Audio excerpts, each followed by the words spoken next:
அத்தை என்னைய மன்னிச்சிருங்க, மாமா என்னைய மன்னிச்சிருங்க, அரசி என்னைய மன்னிச்சிரு, ராஜி என்னைய மன்னிச்சிரு. ஐயோ! மாமா மன்னிச்சிருங்க மாமா, என்னால நடிப்பாகி போச்சே, எனக்கு தெரியவே தெரியாது. இப்படி பண்ணிப்புட்டாங்க எங்கள் அம்மா வந்துக்கிட்டு, தயவு செஞ்சு என்னைய மன்னிச்சிருங்க அப்படின்னு போய் போலீஸ் இன்ஸ்பெக்டர் காலில் விழுந்து, அம்மா இதுக்கெல்லாம் சம்மந்தமே இல்லை. இவங்க எங்கள் அம்மா சொன்னதுக்கும் இந்த விஷயத்துக்கும் சம்மந்தமே இல்லை. எங்கள் குடும்பம் ரொம்ப நல்லவங்க. இந்த மாதிரி வரதட்சங்கிற வார்த்தை கூட என் காதில் கேட்டதில்லம்மா அப்படின்னு காலில் விழுந்து கதறி எல்லாத்தையும் விட்டுருங்கம்மா அப்படின்னு மயில் சொல்ல போகிறது தான் இந்த வார ட்விஸ்ட்டாக இருக்கும் அப்படின்னு நினைக்கிறோம். ஸோ இப்போ சப்ஸ்கிரைப் பண்ணாதிருந்தீங்கன்னா, இப்போ பார்த்துக்கிட்டு இருந்தீங்கன்னா உடனே சப்ஸ்கிரைப் பண்ணிட்டு கன்டினியூ பண்ணுங்கள் ப்ளீஸ். நிறைய பேர் சப்ஸ்கிரைப் பண்ணாமே தான் பார்த்துக்கிட்டு இருக்கீங்கன்னு நினைக்கிறேன். சப்ஸ்கிரைப் பண்ணாக்கும் நம்ம சேனலுக்கு நல்லது அப்படின்னு நினைக்கிறேன், பண்ணுங்கள். ஓகே. இப்போ இன்றைக்கி என்ன நடந்தது அப்படின்னு பார்த்துட்டு அதை கன்டினியூ பண்ணலாம். இன்றைக்கி பார்த்தீங்கன்னாக்கா இப்போ போலீஸ் நம்ம இப்போ அன்னைங்க 2 பேர் வராங்க. அண்ணன் மகன் வந்து நிற்கிறான். அவன் அரசி அப்படிங்கிறான். இந்த பொண்ணு நெஞ்சில் சாஞ்சு அழுவுது. ராஜி அவங்க அப்பா இல்லை நான் வந்துட்டேன்ல, நீ கவலைப்படாத அப்படிங்கிறார் அவர். அப்படின்னாக்க அண்ணே இப்படி ஆகி போச்சே அண்ணே, குடும்பத்துக்கு இப்படி மாறி மாறி வருதே அண்ணே அப்படின்னு சொல்லும்போது நம்ம கூட நினைக்கிறோம். அவர் வந்து பக்கத்தில் வாராரு, சக்தி கலங்குறாரு, கண் கலங்குறாரு, கண் கலங்கி பக்கத்தில் வாராரு. தங்கச்சிட்ட போய் ஆறுதல் சொல்ல போகிறாரா இல்லை படக்குன்னு உனக்கு எல்லாம் வேணும், நீ எங்களுக்கு பண்ண துரோகத்துக்கு இது மட்டுமா அனுபவிப்பா, இன்னும் அனுபவிப்ப, போலீஸ் ஸ்டேஷனுக்கு உன்னை காப்பாற்ற வந்தேன்னு நினச்சியா, ஒன்றும் வரல. உன்னை வந்து பார்த்து நீ என்ன பாடுபடுற, உன் புருஷன் என்ன கேவலப்படுறேன், உன் பிள்ளைகள்லாம் எவ்வளோ சின்னப்படுறாங்க அப்படின்னு பார்க்குறதுக்கு தான் வந்தேன்னு சொல்லிடுவாரோன்னு கூட கொஞ்சம் ஒரு டக்குன்னு ஒரு நிமிஷம் தோணுச்சு நமக்கு.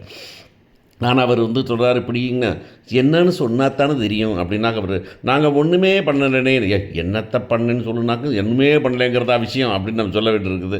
அப்படியே கசக்கி புளிகிறாங்க நம்ம மிஸ்ஸம் நிரோஷா. நல்லா நடிக்கிறாங்க, ஏஸ் ஆக்ட்ரஸ்ஸு சூப்பராக பண்ணுறாங்க. அழுகையும் கண்ணீரும் கதருமா லாஜிக்கெல்லாம் போய் பார்க்கக்கூடாது, நடிப்பில் வந்து செமத்தியாக பண்ணுறாங்க. அப்படியே பண்ணிவிட்டு அண்ணே இப்படி பண்ணிட்டாங்கண்ணே, இப்போ வந்துட்டு நாங்கள் வந்து வரதட்சணை கேட்டோம், நம்ம குடும்பமே கஷ்டப்படுத்தணும் அப்படின்னு சொல்லிட்டாங்கண்ணே அப்படின்னு சொன்ன உடனே ஆஹா என்ன பண்ணுறதுன்னு தெரியாமல் முடிச்சுக்கிட்டு அப்புறம் உடனே வந்துட்டு சரி நான் பார்த்துக்கிறேன், நான் பார்த்துறேன் அப்படின்னு சொல்லிட்டு அவர் முத்துவேல் போகிறாரு. அப்போல்லாம் பார்த்துட்டு விட மாட்டேன்ட்டு இன்ஸ்பெக்டரை பார்க்கணும் அப்படின்னாக்கா இன்ஸ்பெக்டர் பிஸியாக இருக்கார். இன்ஸ்பெக்டர் பிஸியாக இருந்தால் பரவாயில்ல, வணிகர் சங்கத்துலேருந்து பொருளாளர் முத்துவேல் வந்திருக்குன்னு சொல்லு அப்படின்னு போய் சொல்கிறாங்க. சொன்னோன்னே குமாரவேலை நிறுத்தி 2 உள்ளார போகிறாங்க. உள்ளார போய் வாங்க சார் அப்படின்னு கூப்பிட்றாங்க.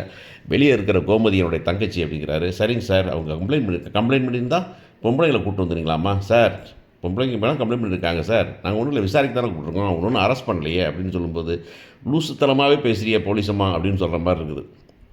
பொம்பளை பிள்ளைகளை கூட்டி போங்கன்னு சொல்லுவாங்க அப்படின்னு பார்த்தாக்கா என்னமோ ஊரை விட்டு ஓடி போன மாதிரியும் குளக்குற்றம் மாதிரியும். சரி வரதட்சணை கேஸை எப்படி வேணாலும் கஷ்டப்படுத்தி டீல் பண்ண வேண்டியிருக்கும். ஆனால் அதுக்காக வந்துட்டு பொம்பளைங்கள் வந்து ரொம்ப இம்சப்படுத்தா இல்லையா. புருஷனை சொல்லு, மாமியாரை சொல்லு, மாமனாரை சொல்லு, ஓகே. நீங்கள் வீட்டுக்கு வந்த மருமக வீட்டில் படிக்கிற பிள்ளையெல்லாம் கூட்டு வந்து வச்சுக்கிட்டு நான் விட மாட்டேன், ராத்திரி நேரத்தில் இருக்கணுமா அப்படின்னு கேட்டாக்கா சார் புரிஞ்சுக்கோங்க சார், ரூல் உங்களுக்கு தெரியும், அதெல்லாம் விட முடியாதுன்னு அந்த அம்மா சொல்லிடுச்சு. அட என்னப்பா முத்துவேலும் சக்தி வேலும், போலீஸ் ஸ்டேஷனே என் கையில் வச்சுருக்கிறேன், என்ன வேணாலும் பண்ணுவீங்க, இப்போ வந்துட்டு வீட்டுக்கு பொம்பளை பிள்ளைகளை கொண்டு போகிறதுக்கும் வழி இல்லாமல் போச்சு அவங்களுக்கு அப்படின்னு தோணுது. வரும்போதே ஒரு வக்கீலோட வந்திருக்க வேண்டாமா, வந்து தகராறு பண்ண வேண்டாமா, எதுக்கு விசாரணை கூப்பிட்டு வந்தீங்க, பொம்பளைகளை வீட்டுக்கு ஏன் கூப்பிட்டு வந்தீங்க, போலீஸ் ஸ்டேஷனுக்கு நைட்டில் கூப்பிட்டு வந்தீங்க அப்படின்னு கேட்க வேண்டாமா. இதெல்லாம் கேட்கல அந்த ஜனங்க. உடனே வெளியே வந்துடுறாங்க. அவங்க வெளியே வந்தோன்னு வந்துக்கிட்டு இங்கே அதுக்கப்புறம் என்ன பண்ணாங்க எது சொன்னாங்கன்னு அதை காமிக்கவே இல்லை. ஆனால் குமரவேல் வந்துட்டான் கடைக்கு. குமரவேல் வந்து பழனிவேல்கிட்ட வந்து இப்படி நடந்து போச்சு அப்படின்னு சொன்ன உடனே நான் போய் எங்கள் அக்காவை பார்க்கணும். அதுக்கு எதுக்கு போகிற நீ போய் என்ன பண்ண போகிற அப்படின்னாக்கா அதெல்லாம் முடியாதுன்னு பார்க்காம உட்காருன்னு சொல்லும்போது பழனிவேல் சூப்பர் பழனிவேல் அப்படின்னு தோணுது. ஆனால் என்னன்னாக்கா இந்த குடும்பத்துக்கே இல்லாத, குமரவேலுக்கு இல்லாத, சக்திவேலுக்கு இல்லாத, முத்துவேலுக்கு இல்லாத கோபம் இந்த குடும்பத்து மேலே, சோத்துப்பட்ட குடும்பத்து மேலே சுகன்யாவுக்கு ஏன் வருதுங்கிறத எனக்கும் புரியவே இல்லை. எனக்கு முட்டாள்தனமாக இருக்குது அது அப்படின்னு. சுகன்யா மாதிரி கேரக்டர்லாம் உண்டு. யாராவது கஷ்டப்படணும், யாராவது வேதனைப்படணும், அதை பார்த்து ரசிக்கணும்னு நினைக்கிற ஒரு சாடிஸ்டிக் வியூவான ஒரு லேடி தான் சுகன்யா. அந்த சுகன்யா மாதிரி கேரக்டர் உண்டு, கேரக்டர் இல்லைன்னுலாம் சொல்ல முடியாது. சுகன்யா மாதிரி கேரக்டர்லாம் உண்டு. ஆனால் இவன் சொன்னால் இப்போ ஆம்பளைகளை வேணால் நசுக்கட்டும், ஆனால் பொம்பளை பிள்ளை கூட வச்சுருக்கேன், இவன் அரசிக்காக சப்போர்ட் பண்ணுறான் முத்துவேல். அப்போ நல்லவங்க குமரவேல். ஸோ இவங்கெல்லாம் ரொம்ப நல்லவங்க இல்லை அப்படின்னு தோணுது. அங்கே வீட்டுக்கு போகிறாங்க. வீட்டில் போயிட்டு நம்ம இவங்கள்ட்ட போயிட்டு மயில்கிட்ட போயிட்டு இவங்க அப்பா அம்மா பேசுகிறாங்க. பேசி ஒன்றும் முடிச்சு உங்கள் வாழ வச்சிடறேன், அதுக்கு ஏற்பாடு பண்ணிட்டேன். என்ன ஏற்பாடு பண்ணமா, எங்கே போயிட்டு வந்தேன், என்ன பண்ணேன் அப்படின்னாக்கும் போலீஸ் ஸ்டேஷனுக்கு போயிட்டு வந்தேன். போலீஸ் ஸ்டேஷனில் உங்கள் குடும்பத்து மேலே கம்ப்ளைண்ட் பண்ணி எல்லாம் போலீஸ் ஸ்டேஷனில் என்னது போலீஸ் ஸ்டேஷன் போனியா அப்படின்னு அது சின்ன பிள்ளை சொல்லுது. அது சொல்லுது ஏமா அக்கா வாழ்க்கையை அக்கா வாழ்க்கையை கெடுத்துட்டு இருந்துருக்கிறேன், கெடுக்கிறது வாயை மூடிட்டு நான் எல்லாம் சரியாக தான் பண்ணியிருக்கிறேன் அப்படின்னு சொன்னாக்க என்னம்மா அந்த வீட்டில் வரதட்சணைங்கிற ஒரு வார்த்தை கூட என்கிட்ட யாரும் கேட்டது இல்லைம்மா, நான் எங்கள் மாமியோட தான் வாழணும், ஆனால் அதுக்காக வந்துக்கிட்டு அவங்கள போய் பொய் சொல்லுவியா, அது பொய் சொல்லி போலீஸ் ஸ்டேஷன் போவியா, அதையும் பொய் சொல்லி போலீஸ் ஸ்டேஷனில் போவியா அப்படின்னாக்க இங்கே வாரு உன்னை வாழ வைக்க தான் பண்ணிகிட்டு இருக்கேன், வாயை மூடிக்கிட்டு வந்து எல்லாத்தையும் சொல்கிறேன் நீ அப்படின்னாக்க ஐயோன்னு தலை வச்சுட்டு உட்காந்துருக்குது அந்த பிள்ளை. இவங்க அந்த பக்கம் போயிடுறாங்க. தங்கச்சி சொல்லுது, தங்கச்சிட்ட என்னடி பண்ணுறது அப்படின்னா தங்கச்சி சொல்லுதுங்கம்மா இங்கே பாரு இது 2 உன்னையும் உருப்பட விடாது, என்னையும் உருப்பட விடாதுங்க. நீ என்ன பண்ணுற, மரியாதையாக கிளம்பு. நம்ம 2 பேரும் போலாம் போலீஸ் ஸ்டேஷனுக்கு. முதல்ல போய் அவங்கள வீட்டுக்கு அனுப்பிட்டு மற்ற வேலையை அப்புறம் பேசிக்கலாம். இவங்ககிட்ட போய் சொன்னேன், இவங்க ஒன்றும் கேட்க மாட்டாங்க, கண்டுக்க மாட்டாங்க அப்படின்ன உடனே வாரி சுருட்டி படக்குன்னு கதவை அந்த உள்ளார அவங்க அப்பா அம்மா படுத்துட்டு கதவை போய் வெளியே லாக் போட்டுவிட்டு தாப்பா போட்டு 2 பேரும் வெளியே கிளம்புதுங்க. கிளம்பி நேராக ஸ்டேஷன் போகுது. ஆனால் சொல்ல முடியாது, சின்ன பிள்ளை வந்துட்டு ஏக்கா நான் அவங்கள பார்த்துக்கிறேன் நான் வந்து என்ன பண்ணிடுவாங்க, நீ போய் பாரு, நான் இங்கே பார்த்துக்கிறேன் அப்படின்னு சொல்லிடுது. உடனே இந்த பிள்ளை ஒரு ஆட்டோவை பிடிச்சி ஸ்டேஷன் வந்து இறங்குது. இறங்கி ஒடியாந்தாக்க இந்தவங்கெல்லாம் வந்துட்டு பார்த்து முறைக்கிறாங்க. வந்தனது பிள்ளை நேராக போய் அத்தை காலில் விழுவுது, மாமா காலில் விழுவுது, புருஷங்காலில் விழுவுது.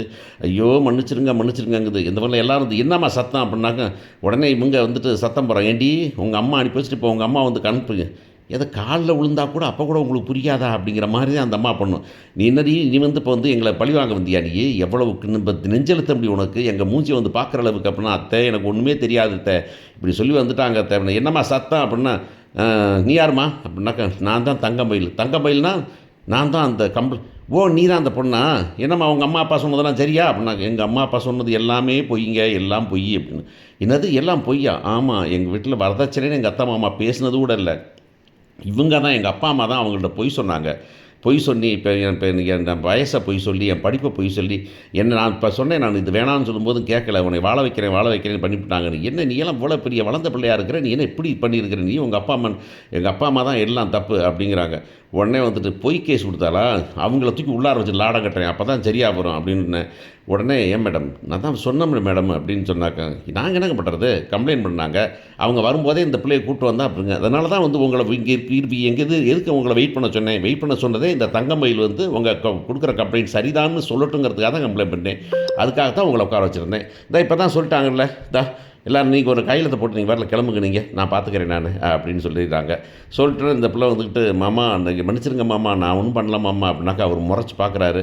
இந்த பிள்ளை, ஏண்டி என் குடும்பத்தை கொண்டாந்து, என் மகளை பெத்த பிள்ளைய பச்சை பிள்ளையை கொண்டாந்து போலீஸ் ஸ்டேஷனில் உட்கார வச்சுட்டீங்களடி, நீங்கள் எல்லாம் விளங்கவே மாட்டீங்கடி, உங்கள் அப்பா அம்மாவை என்ன பண்ணுறேன் பாரு அப்படின்னாக்கா.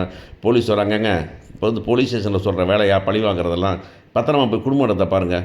இந்த பிள்ளை இவ்வளோ நல்ல பிள்ளையாக இருக்குது, இந்த பிள்ளை இப்படி வச்சுட்டு இருக்கீங்களே நீங்கள், அவங்க தான் கெட்டவங்கனாக்க இந்த மருமக நல்லா தானே இருக்குது, அப்புறம் எதுக்கு அனுப்பி வைக்கிறீங்க, பொய் தான் அவங்க தான் சொன்னாங்கன்னாக்க அவங்கள ஒதுக்கி வச்சுட்டு பிள்ளையை சேர்த்துக்கங்கன்னு இவங்க கொஞ்சம் அட்வைஸ் பண்ணுறாங்க. இவன் உடனே சரவணை படக்குன்னு கோபமாக போயிடுறான். போனோன்னே அத்தை அப்படின்னு பார்க்குறது, ஒருத்தர் அந்த பிள்ளை முகத்தை கூட திரும்பி பார்க்காம கிளம்புறாங்க. அப்போ மீனா வராங்க. மீனா என்னை கூட்டு போக சொல்லு மீனா அப்படின்னு மயில் சொல்கிறாங்க. எப்படிக்கா நான் சொல்கிறது, கொஞ்சம் பொறுங்கக்கா, கொஞ்சம் பொறுங்க, எல்லாம் பார்த்துக்கலாம் அப்படின்னு சொல்கிறாங்க. இப்போ கொஷினே தான், மயிலை வீட்டுக்கு கூப்பிட்டு போனால் நம்ம ஆளுங்க நிறைய பேர் சீரியல் பார்க்கறன்னு நிறுத்திடுவேன்னு சொல்லிகிட்டு இருக்காங்க. ஆனால் மயிலை கூட்டிகிட்டு போகலைன்னா கதை ப்ராப்பராக போகாது. என்ன பண்ணுவாங்க நீங்கள் நினைக்கிறீங்கன்னு சொல்லுங்கள்.